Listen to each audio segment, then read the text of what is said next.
we are talking a haunting in Ravenswood. This one is directed and co-written by Calvin Maury McCarthy. McCarthy previously brought us Amityville Poltergeist, a very low budget affair which we have reviewed on the channel. So this is his follow-up movie. What's it about? It's a classic ghost story, you might say. It tells the story of a newlywed couple who decide that they are going to move into the house of the husband's previous wife who has passed away, disappeared, mysterious circumstances, and the new wife starts to experience strange phenomena, almost ghostly images, you might say. Now what will happen? You'll have to watch the movie and find out. So this is a low budget movie, so we have to have certain expectations in check, because obviously they can only afford to do so much, but you know we love a low budget movie in this channel, so let's get into it. I feel this movie may have an audience, albeit a very specific, very niche, very small kind of audience. So let me just say this. Are you an older woman who loves TV movies that were in the 80s that were about kind of mystery and suspense? If the answer is yes, then I think this movie is for you. Because this movie really feels like it's like a TV movie in the 80s that you would have got on daytime TV that had some kind of like melodramatic mystery involving salacious affairs and maybe a little bit of a, you know, even a smattering of the supernatural here and there. It's kind of this movie. I mean, it tries to be like a classic style, kind of almost, I would say, English style kind of haunting movie. And to a degree, that's kind of what it's like, but it has this weird sort of 80s soapy vibe to it. Okay, so let me just say what I do think legitimately works in this movie. Okay, I think the location of this house that they're using here is rather good location. I mean, it's this gothic, old-fashioned house which looks great. A superb location for a you know, a haunted house movie. It really does look the part, and it's a cliche, you know, but you can say the house is a character of its own. It's true though. I do feel this house does lend itself to, you know, a fabulous location. It really does, I think, add atmosphere to the film.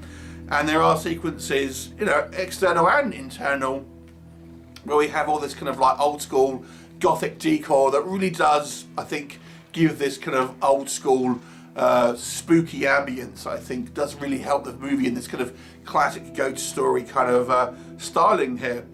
And I feel the actual, on the subject of the kind of this ghost, and again, it's a low budget movie, so the effects are limited, but I've got to say I was reasonably impressed with certainly the prosthetic makeup on display here, albeit when it's loads and stuff, and the way this movie is, you know, uses its kind of its limitations, I think, to still provide some kind of like mildly kind of creepy scenes involving this this kind of ghost here that I think do work in a 80s TV style movie sense, at least. And I will say here, you know, that there's a relatively assured and confident hand behind the camera here. Having watched the previous Amityville movie, you know, with one exception, I do think there is some, you know, decent kind of shot composition, reasonable kind of like, you know, cinematography to a point, and again I'm going to come back to that, but it's relatively kind of well put together, and I do feel it has a little bit of confidence behind the camera, maybe that's grown since kind of the previous movie.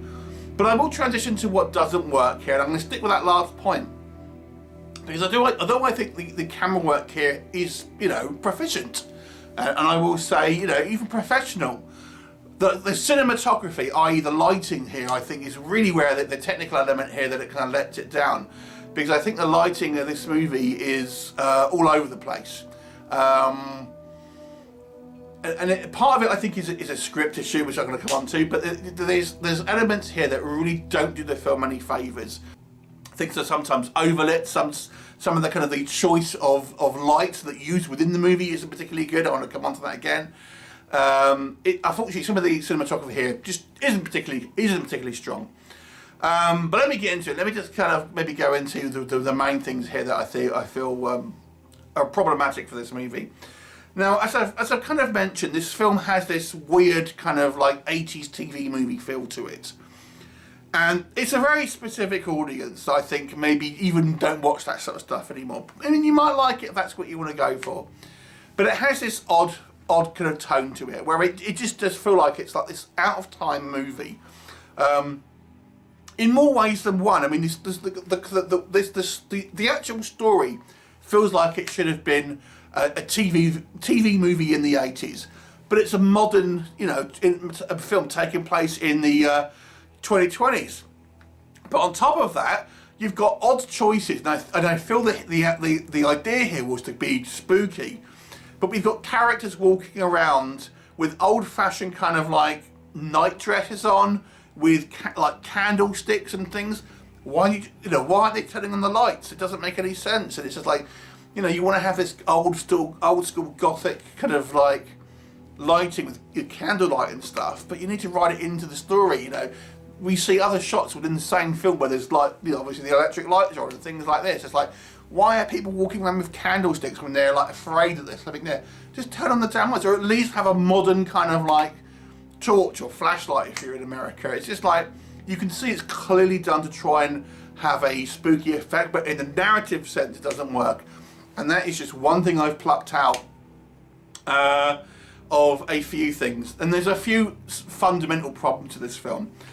When I'm talking about movies made by The Asylum, the American production company renowned for making blockbusters, a common complaint I have with them is the movie is packed with scenes that are talking in rooms. Now, this is a technique used to pad out a running time of a movie without having costly stuff on the screen. No special effects, no location shooting, no lots of extras and things like this. And this movie is guilty of it. It is a way too talky movie with so many just kind of like dialogue scenes that I have to be honest with you, I feel a lot of them don't really serve any real purpose, because the story here is relatively slight. There's not really lots of kind of like plot kind of like twists and turns and stuff. There's plot holes, but not plot twists. So that we have a lot of dialogue scenes. And you might say, oh, but I love dialogue scenes. I love a bit of characterization. I like a bit of characterization. I like these kind of our characters to be fleshed out and realistic. But that ain't the case. You can have a talky movie if you're good to write. You've got good actors and you've got a wicked script. This isn't the case with this one, unfortunately.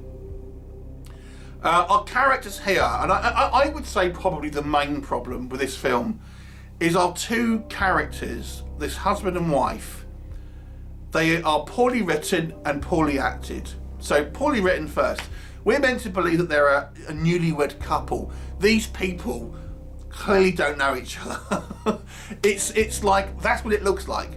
I mean, these people seem like complete strangers. There's next to zero chemistry with these two. Unfortunately, the husband, he may as well have a big moustache that he's twirling. He's like acting so shady through the movie. I mean, I wonder what the mystery could be, for a start. And then it's like, why is this woman married to him? Why are we meant to follow this woman who clearly is just oblivious to this clearly shady guy? And unfortunately, it makes the knock-on effect of that is it makes our character a little unsympathetic, our female kind of wife character. Because it doesn't make any sense. You can't see any real relationship between them. And when the scenes that we do have together, he just, he's acting like abusive, to be brutally honest, and mean and horrible. Why is she with him? How have they got together and stuff? It doesn't really make any sense, and you really don't feel like they're like a real couple. And then you add to that, unfortunately, some questionable acting that I think is these two actors here obviously hold the most of the kind of the screen time, unfortunately, and they just seem very uncomfortable in the roles. And there's scenes where I think they overact, especially kind of a little bit of physical acting, like, oh my god, oh I'm scared, that kind of thing, But the line delivery, the kind of the emotional resonance it's meant to have in these kind of lines, it just isn't there. But also the dialogue that they say is so unnatural. It's just these are not like real conversations. This is very much, it feels like a script written on a page where the actors have had like 5 minutes to look at the script and then gone, oh, let's read this line. First take, cool, we got it, let's move on. That's kind of what it feels like.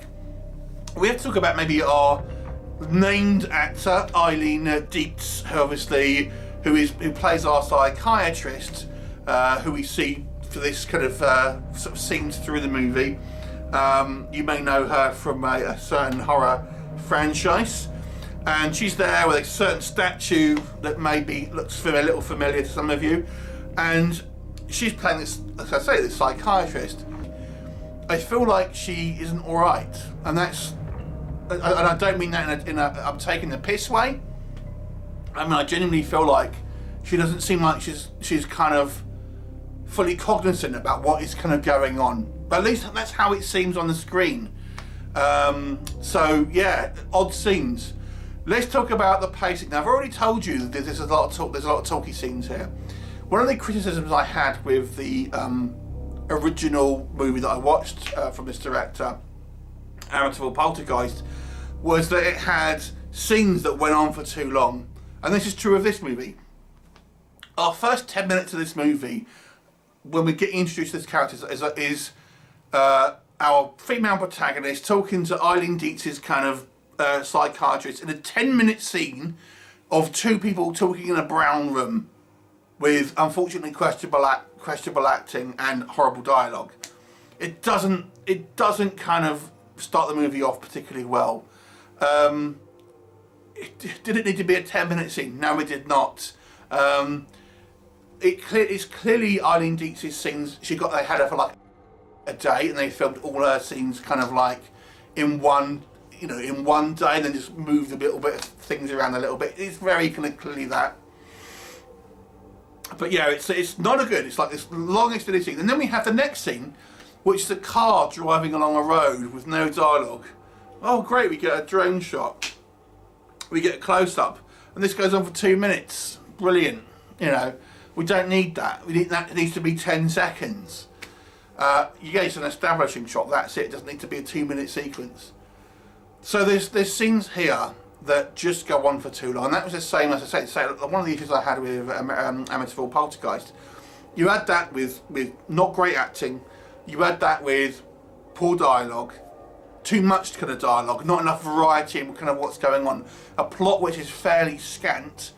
It's meant to be this mystery, but it's you'll be able to tell 10 minutes in the film when you first see our male lead. Okay, I can pretty much guess what's happening here. It's hardly a mystery, is it?